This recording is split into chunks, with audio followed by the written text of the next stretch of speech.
all the time. Powered by Arkansas, for Arkansas. The John Nabors Show is live from the Natty State Sports Studios. And welcome into the John Nabors Show here live from Natty State Sports Studios. Appreciate each and every one of you listening in and watching in on this beautiful day here in the great state of Arkansas. I am your host, John Nabors, and appreciate each and every one of you for making us a part of your afternoon this afternoon, as it is a Thursday. A hot one out there in Northwest Arkansas, but hopefully everybody's enjoying it. You're getting closer and closer to the weekend, and that's what's most important. We're going to have JD Picel of On3 Sports talk a little college football with him, and specifically dealing with the Razorbacks of what does their future look like among the current state of the SEC, and are they a team that can find a way to be successful in it? But we'll talk about that and a lot more. We'll have some baseball news to get into as well, but I do want to start off with, once again, basketball, because anytime that John Calipari is mentioned or talked about or anything like that, the interest automatically goes through the roof from everybody, not just Razorback fans, but from everybody.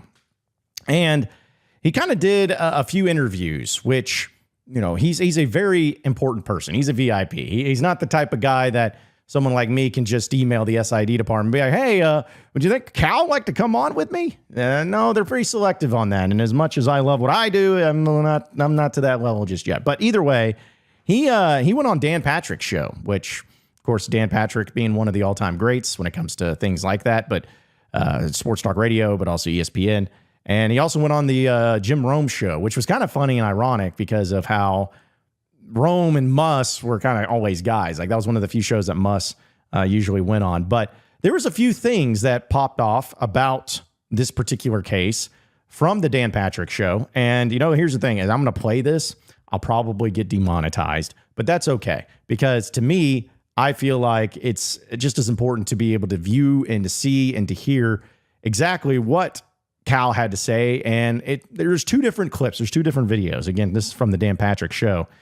And the first one is about kind of the background of the story of him coming to Arkansas, and which everyone's kind of heard their own version of it from various people, but there are some things that stand out. So what we're going to do is I'm going to play the video and the clip that kind of goes through it. And as much as this may irritate people, I am going to pause it whenever there is something of note to react to. So this first clip's about 6.5 minutes long. Some really interesting stuff there from Cal. And then there will be another clip that we'll play too and talking about other things. But let's go ahead and jump right into it, okay? So this is John Calipari on the Dan Patrick show yesterday talking about Arkansas and his introduction and the story itself. Take a listen. He is the new head coach at Arkansas. It sounds weird. Does it sound weird to you, or do you pass now that you're the Arkansas head coach, you're fine with it? Sounds comfortable. No, it's comfortable. Look, I've been at different jobs. You know, I was at UMass 8 years, Memphis 9 years, 15 years at Kentucky. It's dog years now. And I loved it. And it was a great run. We helped a lot of families, won a lot of games, won a lot of league championships, Final Fours, Elite Eights, national titles, sweets. I mean, they needed to hear another voice.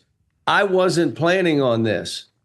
But when it came along, kind of like being at ESPN, and then other opportunities come along and you say, wait a minute, I got to take advantage of this now. Let me look. And over a 2 or 3 day period, I'm like, they're in the SEC too. They got great facilities. They have a great fan base, a great building that seats 20,000, great home court. Pretty good support, as you would know, in this corner of Arkansas, the what's here. And then lastly, I got to hire my son. Now, he's not one of my top 3 guys, but he's on court. He can go out and recruit a little bit and get started. And so a lot of good reasons. And I'm excited about it. Let me help another 30, 40 families. Then I'll go into doing a podcast. How about we do that? Okay, so stopping it right there. This is Cal being Cal. Approaching it, and then the salesman pitch that he has. And, it's funny because that would be a question that I would ask Cal as well. It's like, is it weird to be named the Razorback head coach, like to be Arkansas's head coach. When you hear that, like I would start with something like that too. And that's why Dan Patrick's one of the best in the business. But also just like Cal's reasoning behind it, which, people have talked about with Arkansas and Cal, and they're like, hey, he hasn't said enough. He hasn't done enough. He hasn't, talk about Arkansas to the way that we want him to, whatever. But, this is him saying, hey, they're in the SEC. They have a support staff. They have a support system with the fan base. They have facilities. They have money. They have everything that Kentucky has, is essentially what he's saying. Kentucky fans won't like to hear it, but that's the truth. And this goes back to the point I made that, again, people got so upset by me. It's mainly people from outside the state of Arkansas. But Cal is all about Arkansas because it is a program that is set up for success. He would not go to just any program. If a program like Auburn or a program like South Carolina or Florida, Georgia, whatever, like they started making the calls and they started doing all this, and say he had a best friend that was a part of the alum or part of the boosters that were over at those schools.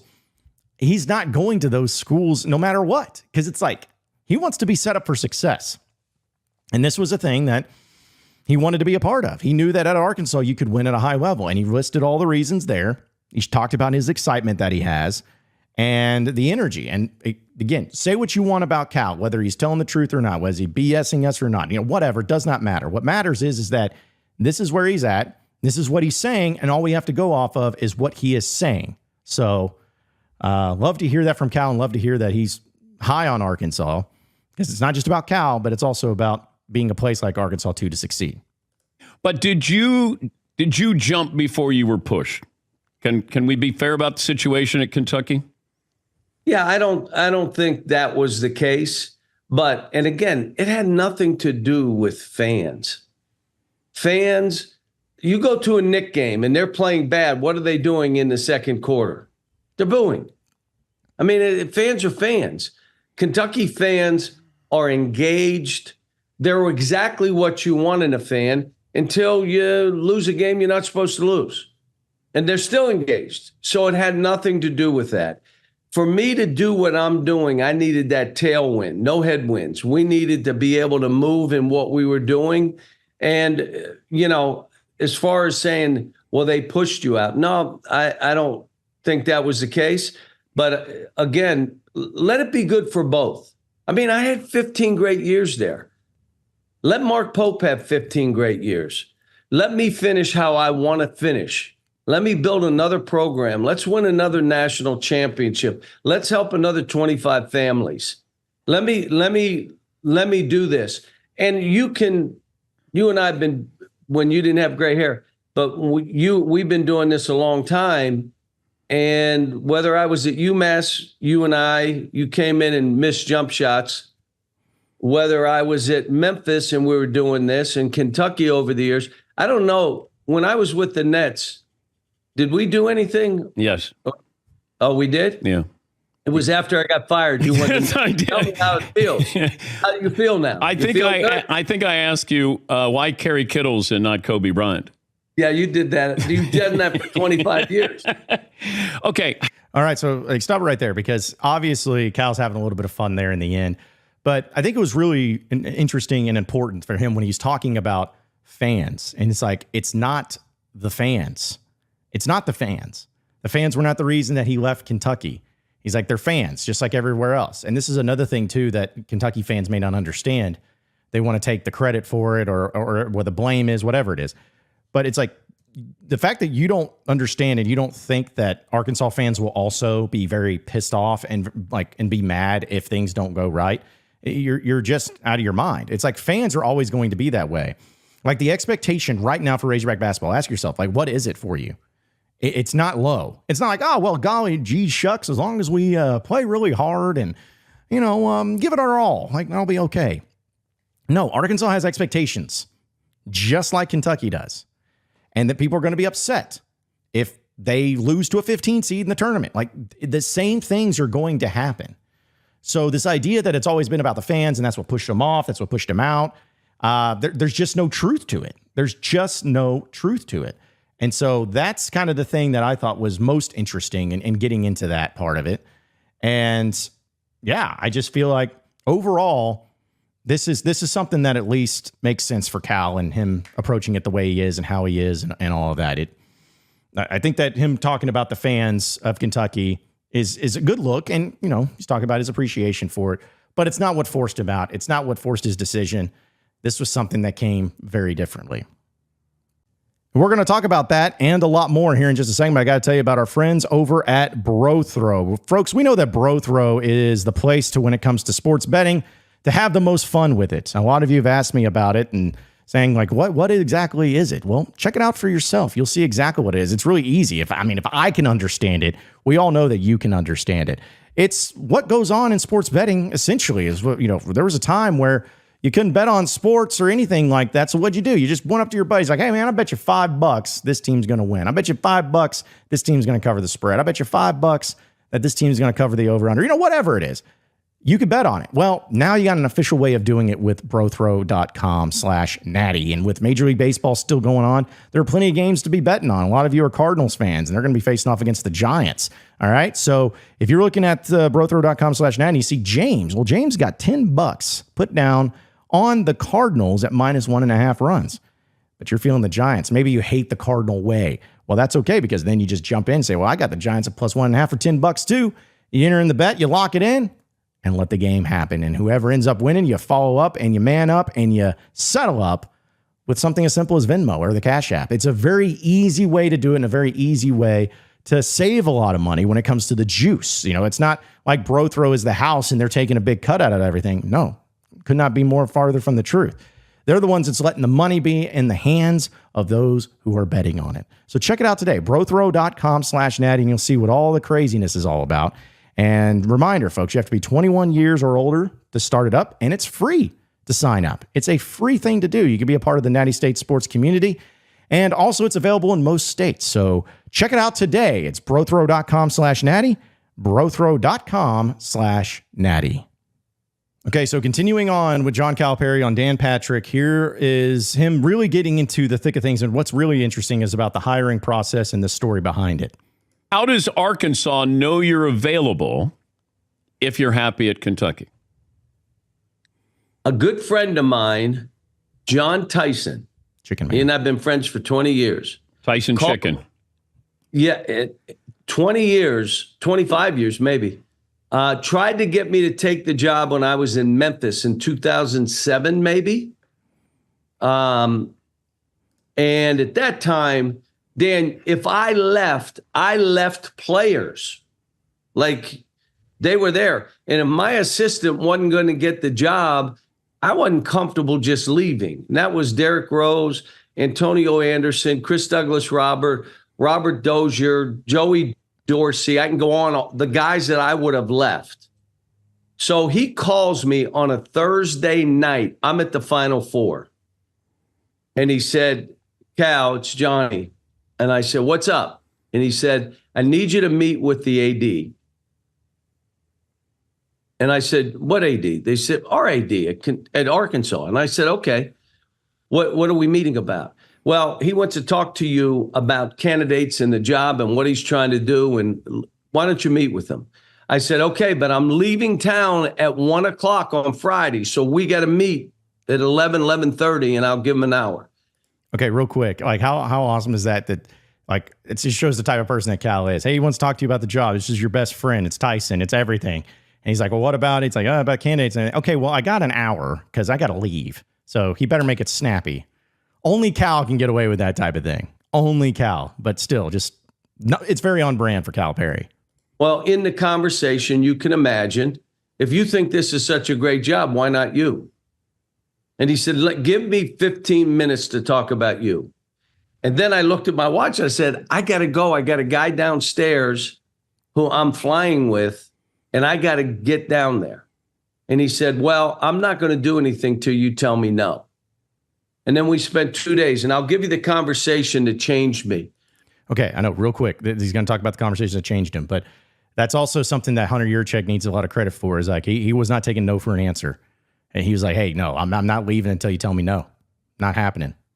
So the pressure was on, the pressure was being put on, and he was all about it. He was all about making sure that Cal was in place, and he was not going to take anything but yes for an answer, or at least he's going to wait until he says no emphatically. Kelvin Sampson and I have been friends for a long, long time. I called Kelvin to check on Hunter, the AD, who had been at Houston with him. Well, he went crazy. I love him. He's the best. He's this, he's that. Okay. But I'm having a hard time because I'm going to end up leaving players. And Kelvin went crazy. What? If you leave, they can leave. They can go where they want. They can go with you. They can go pro. What are you talking about? This isn't 10 years ago. And then he said the one that got me. And if you stay, they can leave. They can go somewhere else. They can go pro. This is different. And you know what? That got me to think in a different way. And within 36 hours, I said, you know what? I want this new challenge. I want to help a bunch of families. I want to bring something to that state and that program that explodes the state. And let's go. Let's go. So that was what Cal had to say in that answer. Folks, that's pretty extraordinary. I know that we had heard some things about, like, you know, who was involved and everything, but it really kind of gives you the three-part animal to this and the reasoning behind it, the triad, the trinity, whatever you want to call it, of all of the people involved of making the decision for Cal, or at least helping him make the decision to make the jump to Arkansas. Number one, and it started with Johnny Tyson, Chicken Man, which we all knew about that. And that's why, you know, his friendship and him bringing him to Arkansas, he got the wheels in motion. All right. He got the wheels in motion. He got it just like setting up the meeting. Because I honestly believe, at least based on Cal's response there, Cal was talking about how, you know, he didn't have time. He's like, I don't know, like what he wasn't sure. It wasn't like he was going in like, really? Arkansas's interested? Okay, yeah, let's meet. No, from assuming that everything that's being said is true, which I don't understand why or think there's any reason not to believe that, Cal was still on the fence of even wanting to do it. Like, he wasn't about just being like, oh, Arkansas, yeah, let's get me, this will get me out of Kentucky.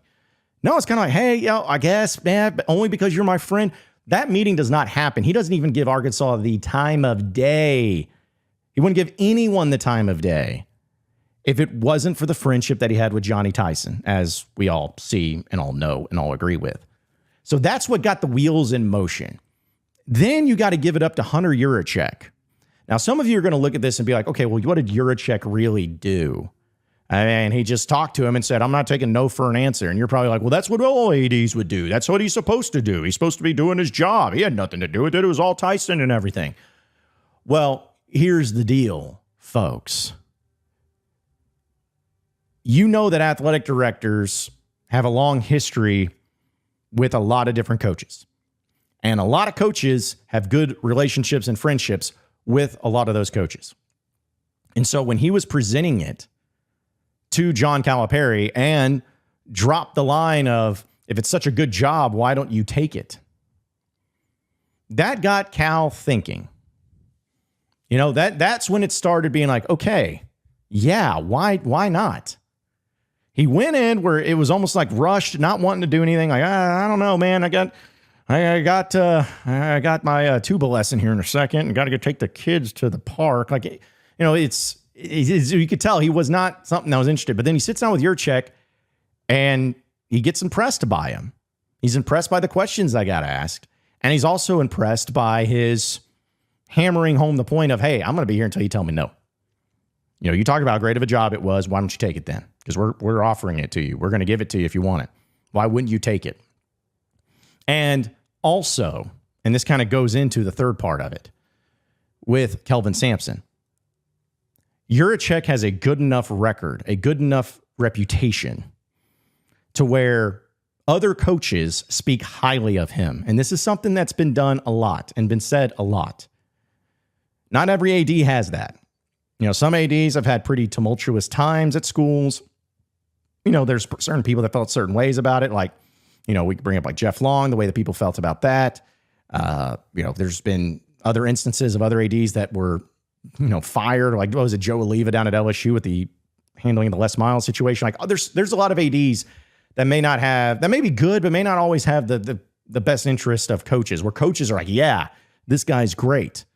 I think many cases it could be people that are like, oh yeah, I'd work for him. He's fine. He's kind of weird. Didn't really care. Wasn't very good at leadership, like all that stuff. That's what could have been said.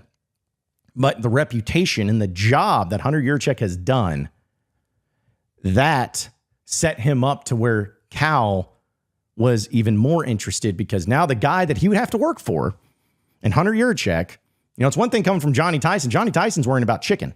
Yeah, he's a big Razorback guy, and he's going to go to games and support him and everything. But at the end of the day, Calipari's going to have to work for Hunter Yurachek. That's going to be his boss. I don't care what anybody says. You got to have a good working relationship with your boss. And if you don't have a good working relationship, it's going to come crumbling down quickly. So give Hunter Yurachek a lot of credit, not only in approaching the interview the right way, keeping them interested, asking the right questions, but also having the reputation to be able to really spark something of like Cal saying, okay, well, that major box has been checked where I would be working with an athletic director that I know now, but also that other people know better than me and trust him and say that he is a great guy to work with. They love him, because that's what Kelvin Sampson said. And that's the third party. That's the third person in this whole situation that, as Cal said, sealed the deal for him for Arkansas. Because he asked him about Yurachek, and he went on and on about Yurachek and how great he was.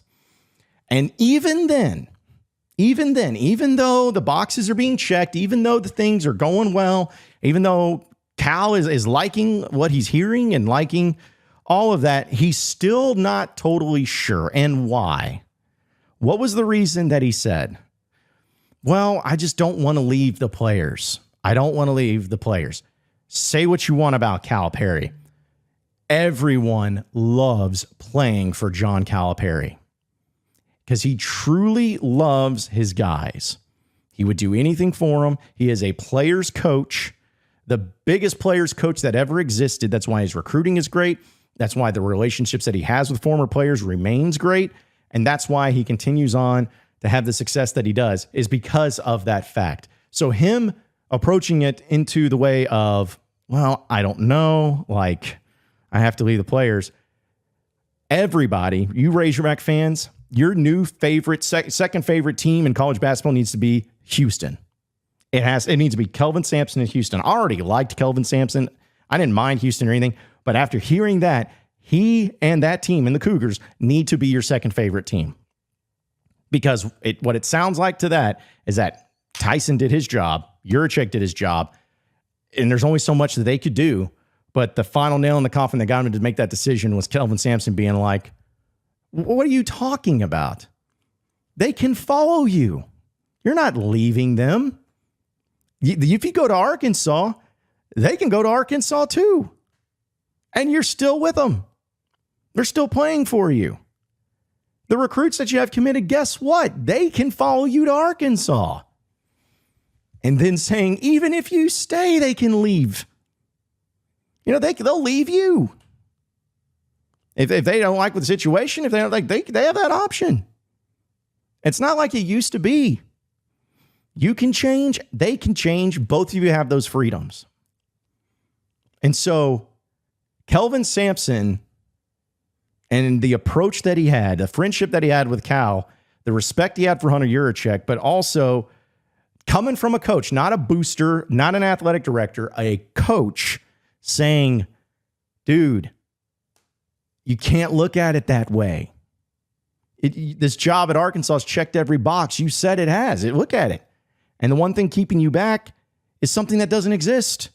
It's something that's not even an issue. It shouldn't be an issue. It doesn't have to be an issue. It's not an issue. So go for it, man. Take care of business and go for it. And it just like the clouds lifted. It all just started to make sense for Cal.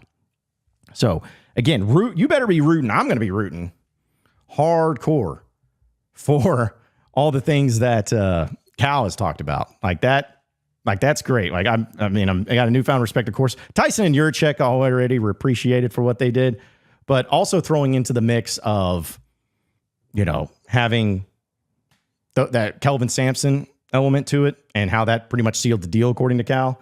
That's big time. I love hearing that. I want to hear more of that, and hopefully that continues on as well. But we're going to get to the other clip that Cal had to talk about, and speaking about not only things with Arkansas, but things in college basketball here in just a second. But folks, I got to tell you about our friends over at Hopper Termite and Pest.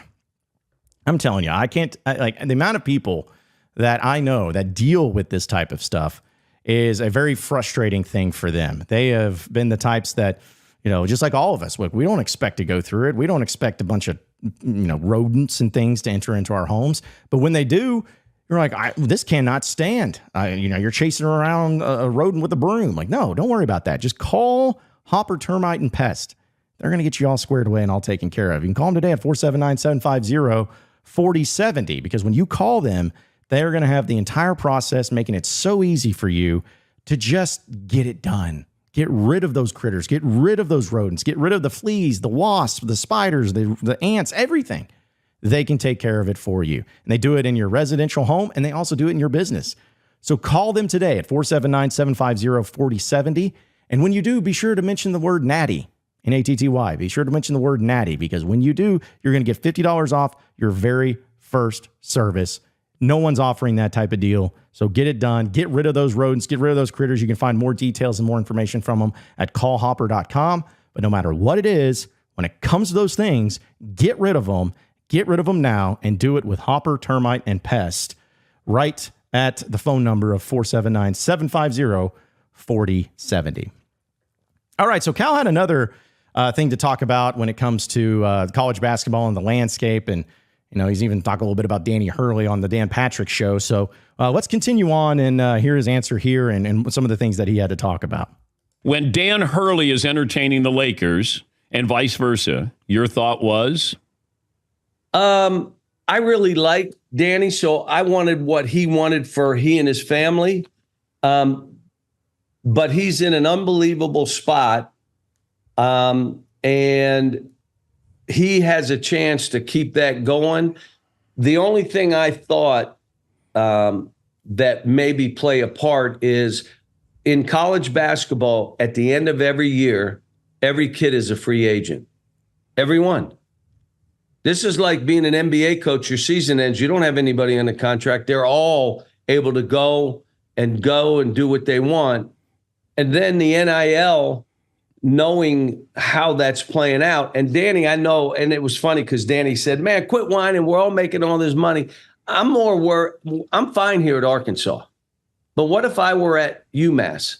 What if Danny was still at Rhode Island? He'd be saying that?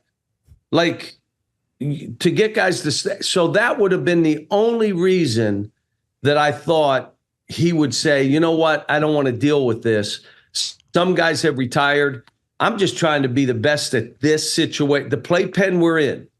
How do we have the best toys? I mean, it isn't what I'd want. More guardrails. I want kids to make money. You know how that is. But it's like, okay, let's get it organized. Let's get organized. Let's get guardrails. Let's figure out how we don't hurt kids by what we're doing. Okay, so looking at that and hearing that answer, coaches have said this, but his point going to the first part about Danny Hurley, he's basically saying kind of what I talked about a week ago in college coaches versus NBA coaches. Like, because of the setup, because of how it is now, you have free agents. Like, straight across the board. Like, you can say, hey, like, it's not in the NBA where it's like, okay, well, we're stuck with this guy, or hey, we're gonna have to eat a lot of this money, or hey, he's not performing what he needs to, but we still got to keep him on. We're hoping somebody else can take on this contract. It's like, no, you're basically an NBA coach, but everything is 1-year deals. Which I feel like if I'm a head coach, if I'm a basketball coach, that's the pipe dream. Like, that's a thing that you want to have. You want to be able to say, hey, you know what? We need to move on. Yeah, you're not it. So we're going to move on. Like, having that is huge.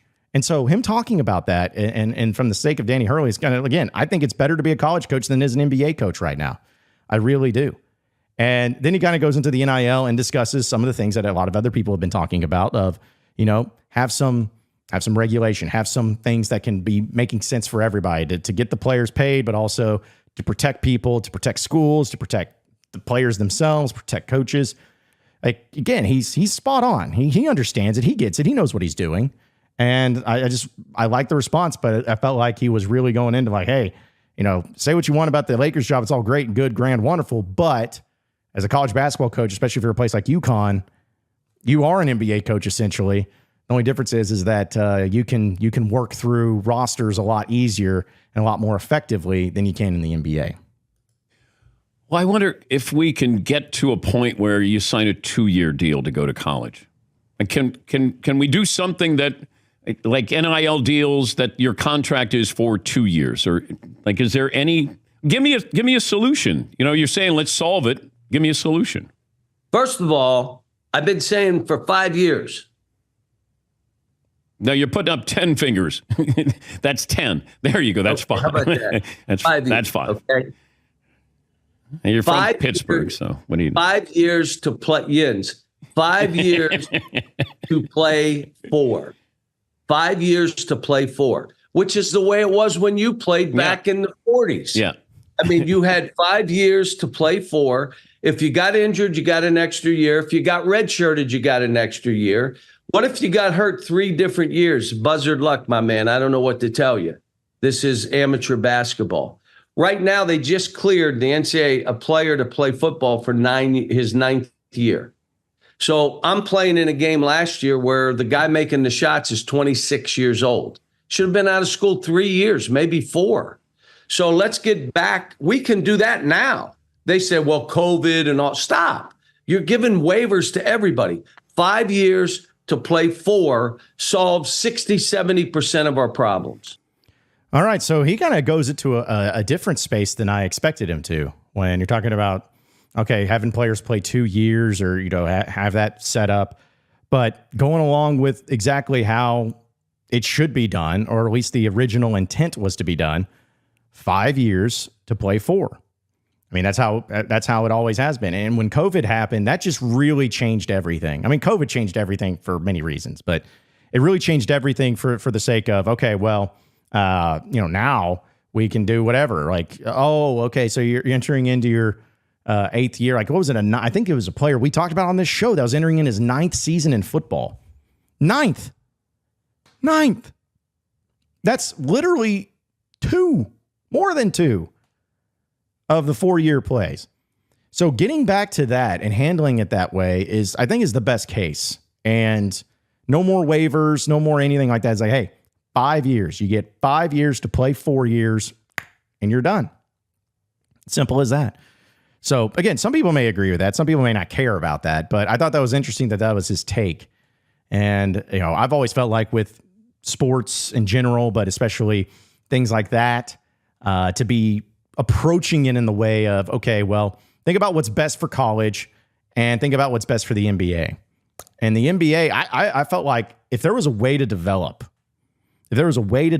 a similar rule to college and versus pros in the way of like college baseball, because I think college baseball's rule is pretty good.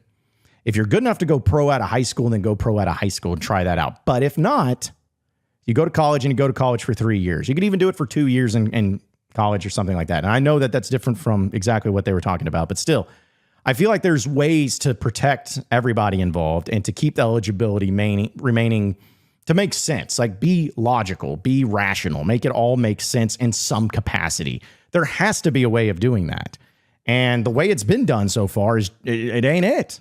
It truly ain't it. There's got to be smarter ways of doing this. There has to be. But some really great quotes there from Cal and some really good insight. Anytime that Cal opens his mouth, it's always going to be extremely interesting. But to get to know him more, because the more he talks, the more he talks about stuff at Arkansas, the more he talks about himself and the process that he had in coming to Arkansas, the more he does all those things, it's just going to be so much better for everybody involved. Cal definitely involved there too. So, but yeah, I'm glad he's smiling. I was told that he wasn't very happy, and I told that the players weren't happy to be there. That was the things I kept hearing. He's like, nah, nobody's happy. It looks like people are pretty happy to me. But then again, I'm me. I may not know much. but I know that. We'll get to some more Razorback news here in just a second, folks, but I got to tell you about L Jennings Law. Just like Coach Cal, he never stops recruiting for the Hogs. You shouldn't stop for planning your future either. So that's where L Jennings Law comes in. Experts in estate planning, trust, and business planning, as well as elder law. With the same passion and dedication as our Hogs on the court, they'll help you manage the legal needs with precision. Don't wait until the buzzer. Check out L Jennings Law today and start securing your legacy with Arkansas's top estate planning team. You can call them today at 501-501-WILL. That's 501-501-9455. They also have a great website you can check out because that's what a lot of people like to do in this day and age. Check out their website at ljenningslaw.com. But I don't know. When you got a phone number as cool as that one, you might as well just give them a call. So give them a call today at 501-501-WILL. That's 501-501-9455. 1, 2, 3, let's go! All Natty, all the time. Powered by Arkansas, for Arkansas. The John Nabors Show is live from the Natty State Sports Studios.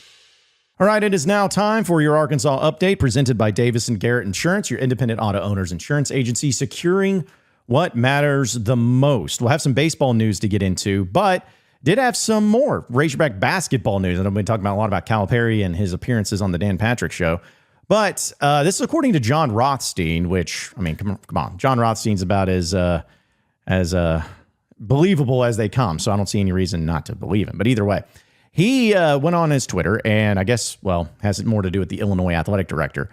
But he said that Illinois athletic director Josh Whitman told reporters that Illinois will face Arkansas on Thanksgiving Day in Kansas City.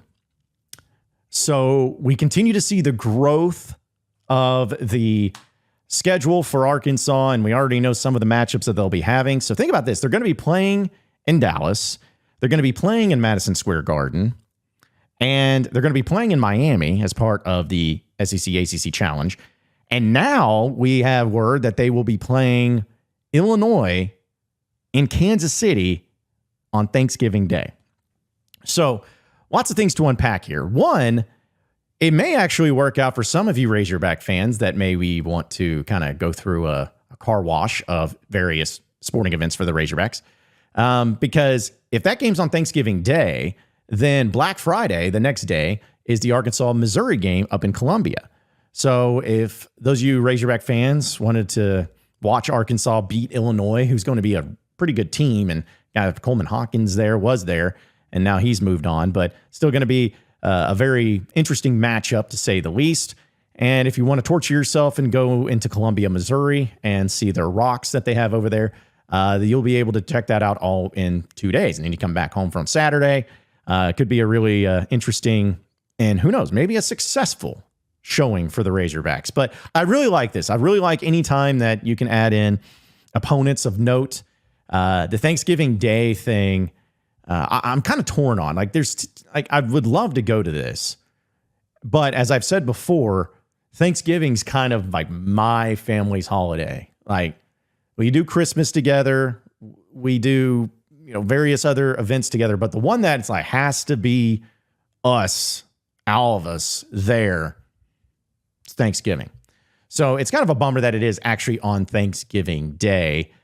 So I doubt I'll go, but maybe some Razorback fans will spend Thanksgiving going up there. Kansas City is 3 hours roughly from Northwest Arkansas to get up there. So you can go check out that event and go check out that game and be able to see Arkansas in action. And that's the early part. So you think about that. So you have that game being taking place in Kansas City. I think it's the next week is when you're going to be facing off again Madison Square Garden. And then shortly thereafter, you have the game against Miami. So some really intriguing matchups happening there for Razorback basketball as it continues to build and continues to grow. But I'm wondering, once the schedule is finalized, what type of power teams you're going to be facing off against, like who's going to be in the mix, who's going to be teams that you are facing off with at home. Because as I'm looking at it, I mean, Dallas, Kansas City, Madison Square Garden, and New York City, those aren't too bad of places to be. So, you have that, and then throw into the mix of possibly having more events or maybe even a home game. How about that? That would be pretty nice if they could pull that off, a really intriguing home game in Bud Walton Arena, maybe do a home and home with some sort of opponent. That'd be really cool too. But also to see some of the non-conference opponents that aren't the next level great opponents, that aren't the teams that are going to be, ones that you're going to want to see in the NCAA tournament or will see in the NCAA tournament. The lower level teams, however you want to put it, what is that going to look like? There may be some already scheduled. There may be some already put into place. Are they going to kind of go the route of trying to schedule high-level mid-major teams that may win their conference? Are they going to be more of trying to schedule some teams that should be just wins because of how difficult the non-conference schedule is going to be? The scheduling and all of it is going to be fascinating to see how it all plays out in the dates. But as I've felt about with many people that I've talked to and discussed with, it gives all the vibes that this is going to be a year to no matter who they play, even if it's, some team from Division III, which I don't know if they'll play. They probably won't. But if it's at Bud Walton Arena, there's going to be about 19,000 people there, no matter what the game is. It's going to be the hottest ticket in all sports. Football, there'll be some big-time games there. Baseball, they'll always have a lot, but I'm telling you, unless there's just like severe, awful, icy, snowy weather, and even then it might be still pretty full, you're going to be seeing Bud Walton Arena have pretty consistently, maybe the smallest crowd ends up being only 17,000. Maybe,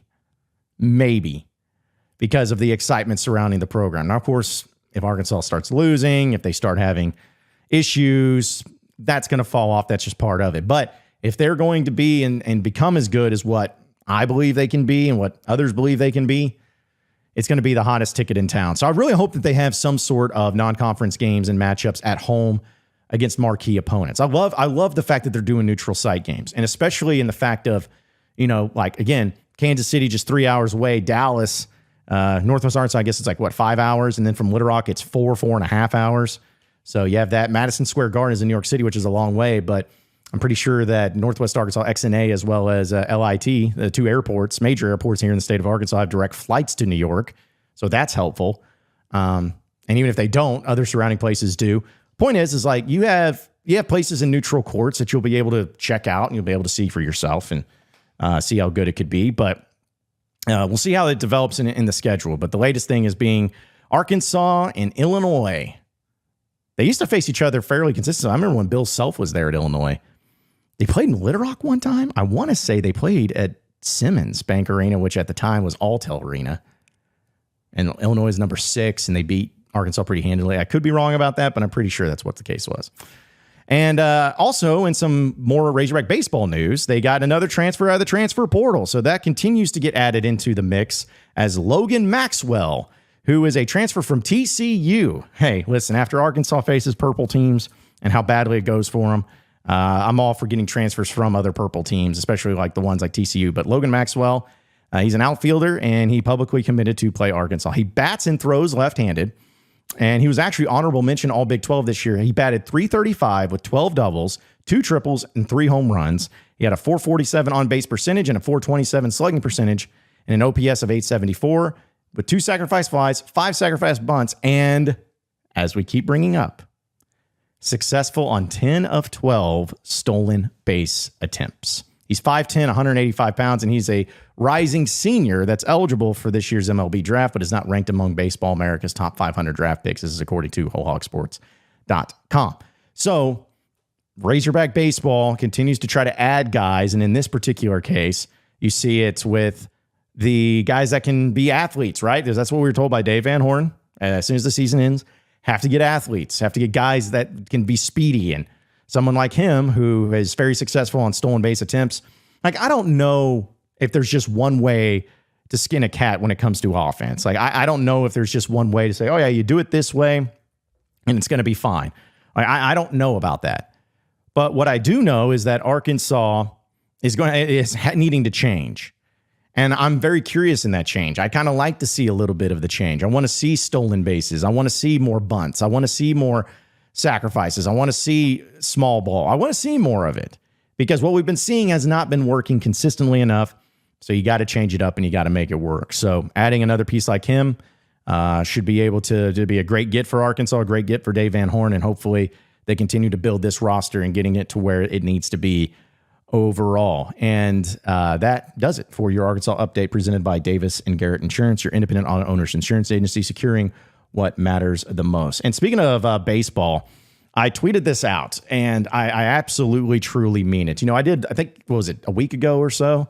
I did a segment on the teams that I don't want to see win the College World Series from the SEC, and kind of gave them my power rankings of the teams that I did not want to win it. And just because it's my luck as well as Razorback fans' luck, guess who the two teams are that are in the College World Series finals? The two teams that were at the top of my list of teams that I did not want to see win. That is Tennessee and Texas A&M. One of those teams is going to win their very first College World Series title.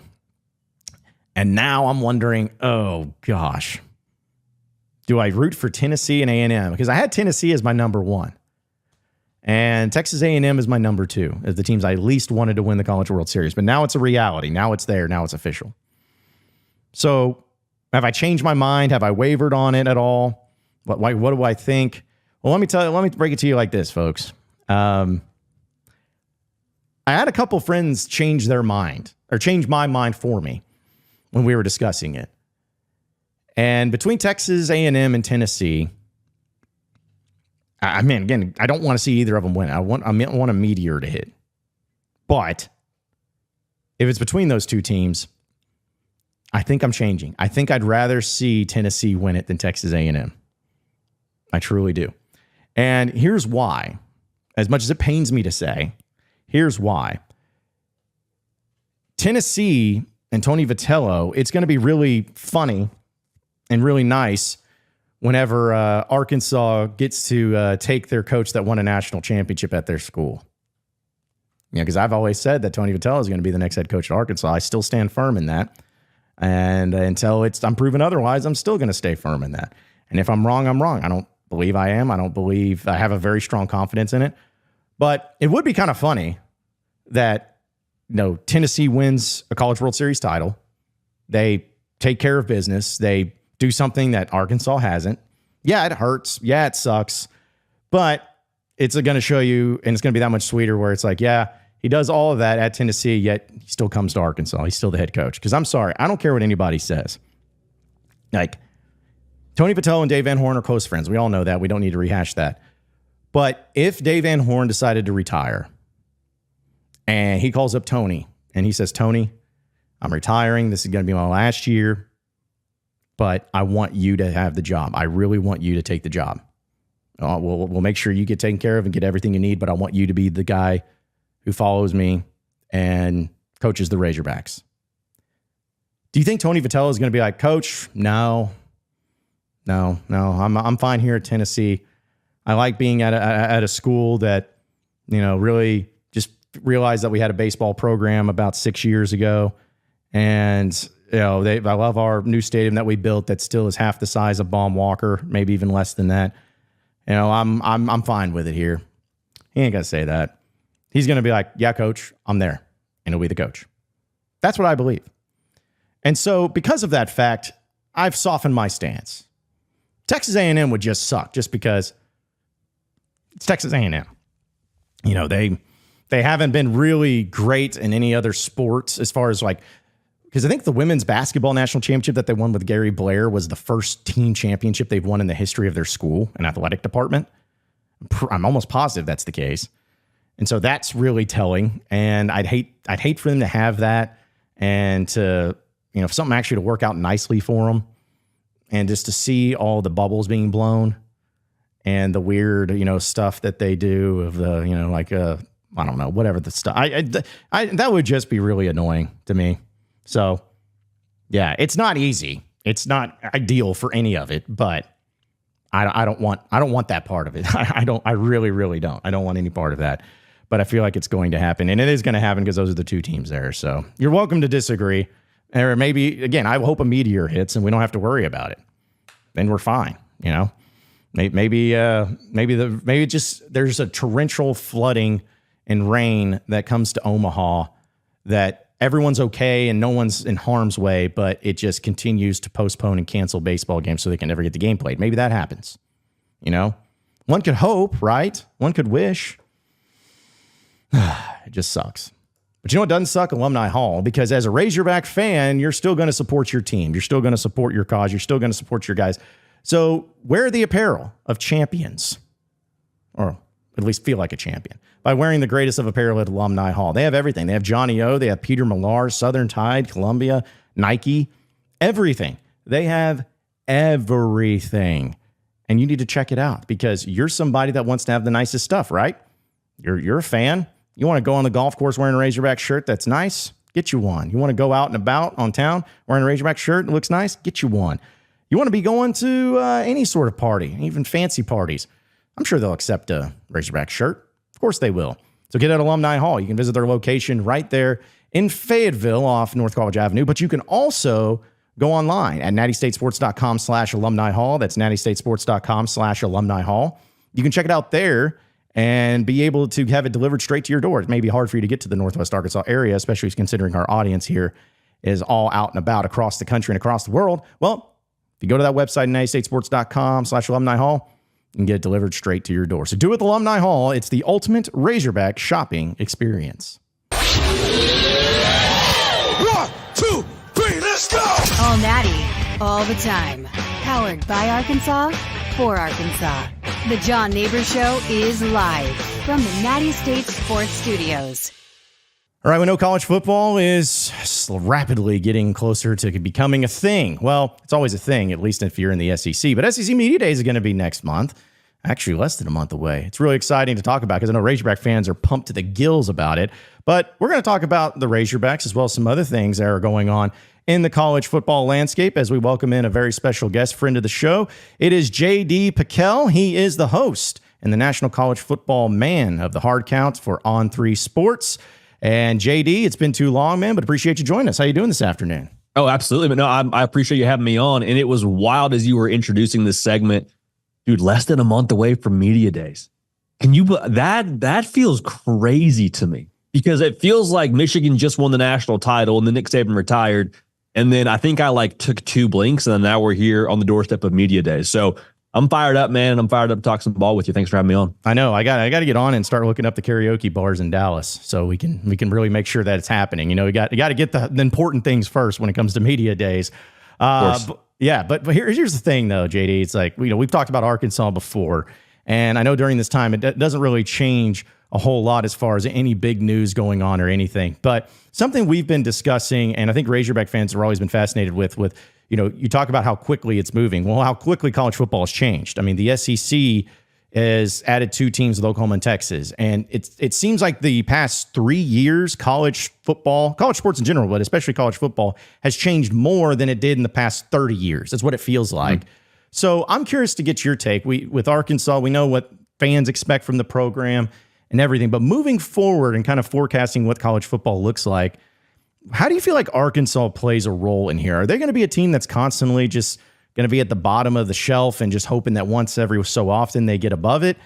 Could they actually play some sort of significant role in college football? Just how do you see the program of Arkansas in the midst of all this craziness, not only in the SEC, but in college football in general?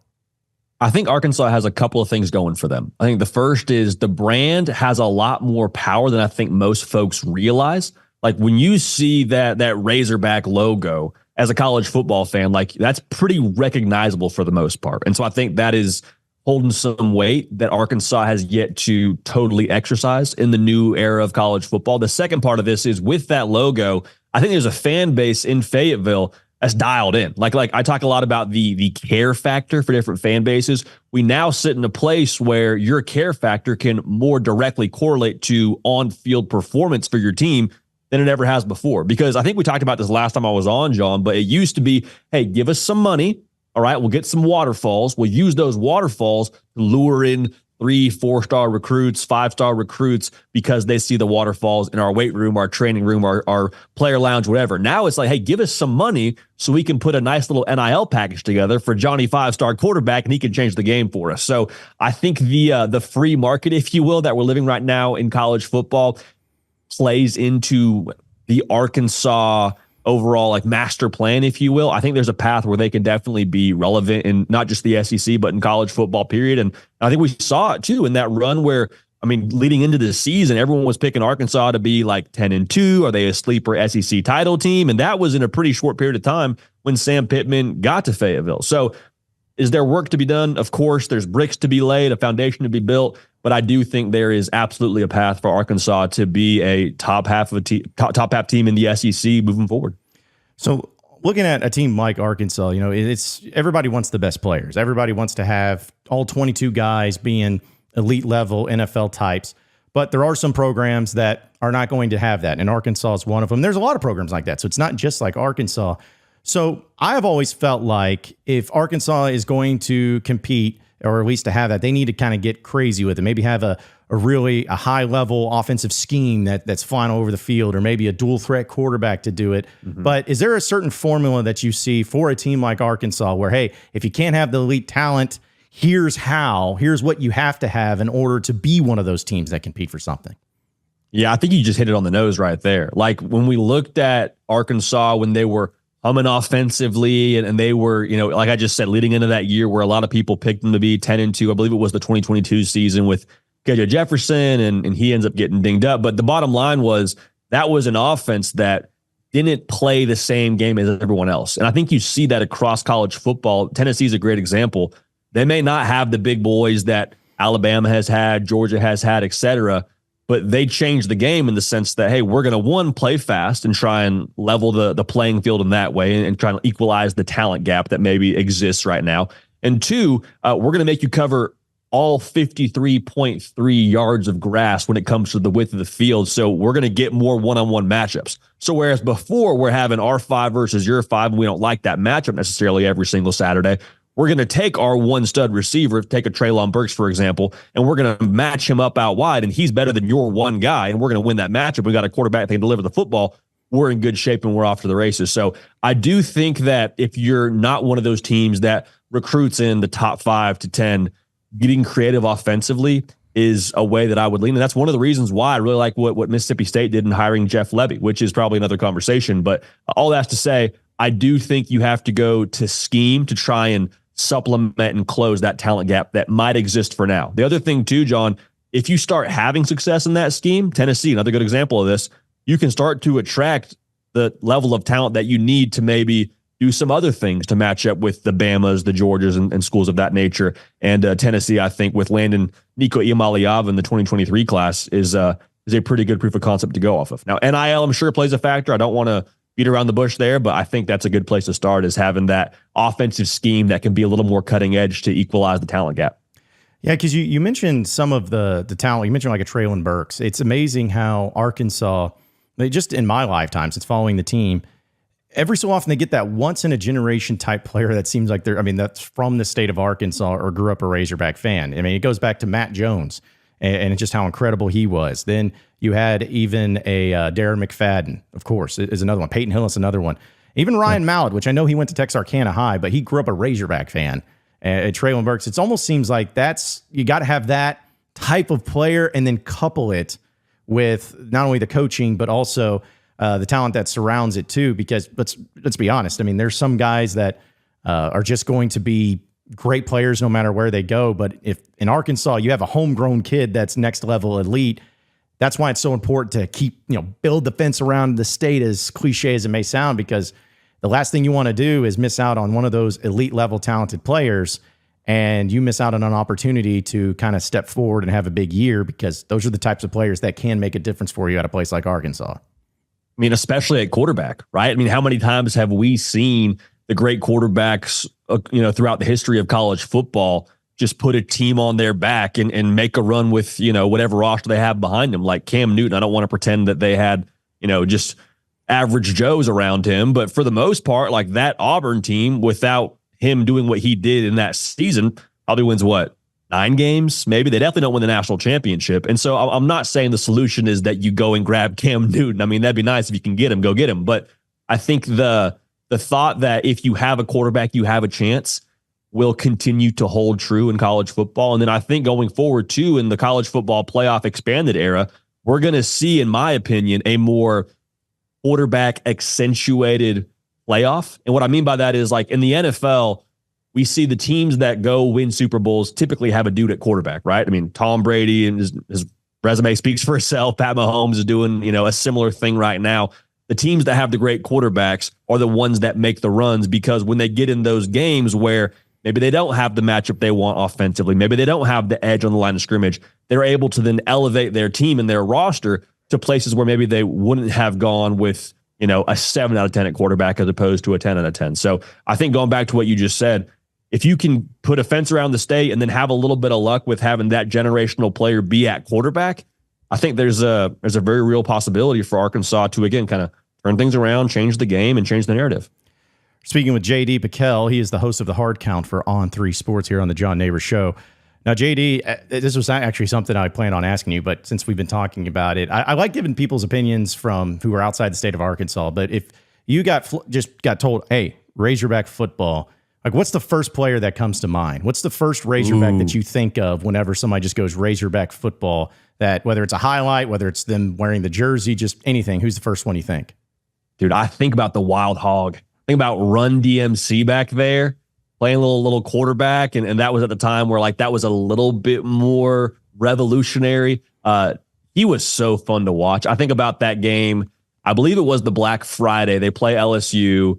It's like Matt Flynn's LSU team, and Arkansas goes back and forth, and I think they ended up winning that football game. That to me was one of my early memories of oh, that's Razorback football. I had heard of it. I had seen the headwear that had been going on. I was still pretty young at that point in time. That to me was the image in my mind that is Arkansas football, was Run DMC doing what he did back there in the Wild Hog formation.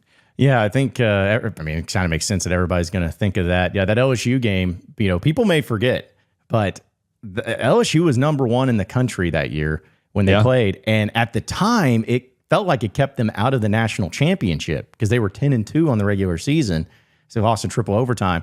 And heading into the conference championship weekend, Missouri was number 1 and West Virginia was number 2. And if those two teams would have won, they would have played for the national championship. But then Missouri lost to Oklahoma in the Big 12 title game. And then West Virginia lost to Pitt at the end of the season. So LSU. Was that the Pat McAfee game where he missed the kick? Is that what it was? What's that? Was that the Pat McAfee missed kick game? The West Virginia Pitt game? I think it was. It might have been, yeah. Because I remember it was of course, the Pat White, Steve Slayton, Noel Devine teams. But yeah, that may have been because it was 14-9 or some really low scoring game that was really surprising to people. I wonder what happened to that guy, that McAfee guy. I hope he's doing okay. Yeah, I know. I haven't heard from him since. He's nowhere to be found. It's like a missing person, something like that. But yeah, that was a crazy time too. And that's kind of, again, just shows how, what was that, 15 years ago, roughly, a little longer than 15 years ago, and seeing how much has changed. The West Virginia offense was such it's just a thing that's working for them and, it won't work in a big conference. And then you start seeing things transition and change. So, but looking kind of at the future, not only just for a place like Arkansas, but just for the SEC in general. Now, people are really big, of course, on Georgia, rightfully so. I mean, they are the creme de la creme. People are big on Texas right now because with recruiting, and they got to go to the playoff last year. Now they're in the SEC. But when you look at the SEC moving forward, are those the only two teams you see that are set for moving forward, that can win national championships, compete for national championships and everything? Or do you see, at least here in the next 5 years, maybe some other teams that you're like, yeah, it would not surprise you at all if this team won a national championship out of the SEC over the next 5 years? Man, that's a great question. I think Auburn right now, it's in such an early stage for them in the Hugh Freeze regime. But what they're doing on the recruiting trail and what they're going to be able to do, I imagine, offensively as he gets more and more players on his roster, I think they're going to be dangerous. Now, we'll see what they do on the line of scrimmage. Can they match up with the Georgias and the big boys of the world in the college football playoff? To me, going back to what I just said about the expanded playoff, Hugh Freeze is, one, more often than not going to have a quarterback, and two, his offenses are going to score. And so to see what they did last year, taking Georgia to the wire, Alabama to the wire, the New Mexico State game's a black eye on the season, obviously, but I really do think that if they are able to have some proof of concept on the field, I would not be shocked if that translated to top 5 classes over the course of the next few years. And if you get the Jimmies and the Joes, I think Auburn could kind of be a force out there. The other part about this with Auburn for me is they just have so many boxes checked for what it takes to win in college football. And we kind of all have realized this now, but like, you have the resources, you're in good shape. You have the administration aligned with the resources, you're in good shape. You have a big brand like Auburn, you're in good shape. So I think all those things make for me thinking like it's not together right now, but you're looking at the recipe to win national championships. And you're looking at the ingredients that Auburn is slowly but surely starting to add. And I'm like, okay, I could see it. Would I pick them next year to win the whole darn thing? Probably not. But I could see in the not too distant future, that 3 to 5 year mark, I could see Auburn being one of those teams that competes at a really high level. Well, JD, I know we just got a few minutes left with you, but I want to start with this question and then a follow-up afterwards. Love it. The LSU deal with Les Miles and suing them. I know you know a little bit about it, but I'll just ask you this. Does he have a case? Like, is there any way that he actually wins this and gets those wins back where he can be in the College Football Hall of Fame and be eligible for it? Like, do you think that he has any sort of case that he can be won? You know, John, my legal expertise starts and ends with the show Suits. Yes. Like if he's got Mike Ross on the case for him, if you ever seen that show, he's got a chance. My question becomes, what happens with the Mike Leach deal? Because if Mike Leach is able to get into the Hall of Fame, I'm imagining that means then that they change the win percentage rule or threw the win percentage rule out the window. Does that mean that Les Miles doesn't even need to be at 60% to be able to get in the Hall of Fame? Like what happens with this case happens, but does he find his way into the Hall of Fame regardless of if he wins or loses it because of everyone being so up in arms about Mike Leach not being in? That to me is, I think, one of the more interesting plots within this whole Les Miles situation. Obviously, Mike Leach should be in the Hall of Fame. I think he will be in the Hall of Fame for the same reasons Reggie Bush got his Heisman back. Grown men don't like being embarrassed. That was what happened with the Heisman when Johnny Manziel was like, hey, listen, I love you, Heisman, but I'm not going to be up there unless you give Reggie back his Heisman. And then very conveniently over the course of the next few months, Reggie Bush got his Heisman back. Now you're seeing people on Twitter saying Hall of Fame, put Mike Leach in there, from Lincoln Riley, from Bob Stoops. And I think more people are going to become more and more vocal about it. So I think the Hall of Fame is starting to get a little bit red, maybe doing some internal searching. And I wouldn't be surprised if they changed that win percentage rule altogether and we got Mike Leach and Les Miles in the Hall of Fame. Yeah, because correct me if I'm wrong, like and I'm not trying to make apples to oranges comparison probably here. Sure. But like O.J. Simpson didn't get his Heisman taken away, right? I don't believe so. Not to my knowledge. I mean, at least not.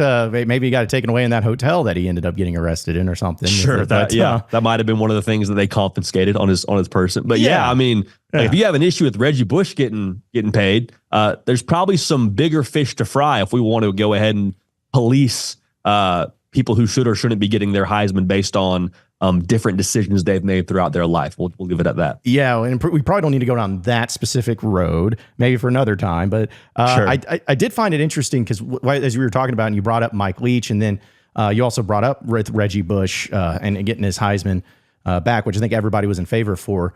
Do you feel like that maybe should be a case where if there was ever a time where coaches got wins revoked or awards were taken from players or whatever during the old college football regime of doing things that now would technically be legal, do you think that all that should be given back, the wins given back, the trophies given back, even though at the time they were illegal, but now given the circumstances, I think people should, maybe look ahead and not worry about it. Do you think it should be restored to everybody? It's a really good question. My initial thought is the rules were, and I'm kind of speaking out of both sides of my mouth here because I'm saying Reggie Bush definitely deserved his Heisman. He deserves to have his Heisman and all that.